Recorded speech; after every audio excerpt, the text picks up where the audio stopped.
Kawin, kawin.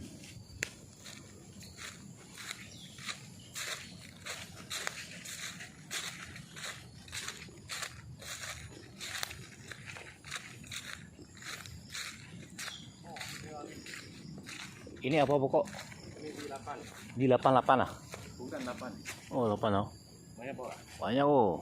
Mana namanya? Banyak. Kau punya ni. Wah, lewat.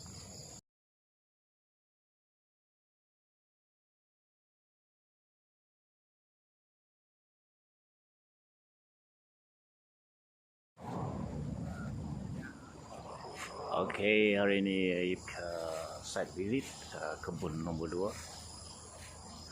Ini buah pun banyak, ini pokok tua. Tunggu masa untuk jatuh.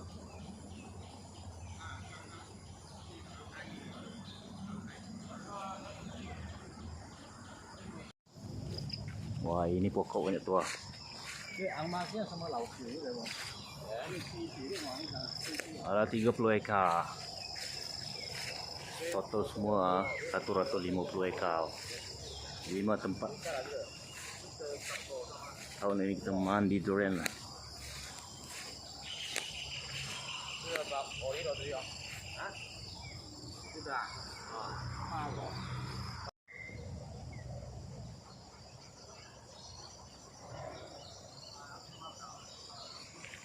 Berapa punya cantik punya kebun lah.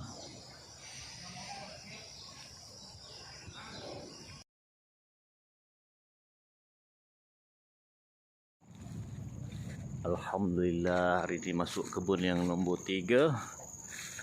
Kita ada lagi durian cemia sini di 8, di 24, tembaga memang banyak. Di sini anggaran lebih kurang dalam 20,000 biji lah.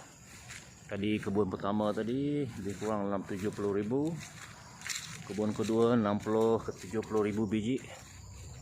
60 tan lebih kurang lah. Tengok buah dia. Semua ada buah durian.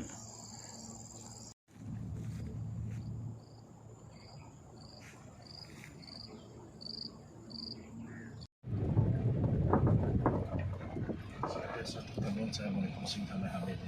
Cantik ini kebun. Banyak ratu. Ini main bola pun boleh.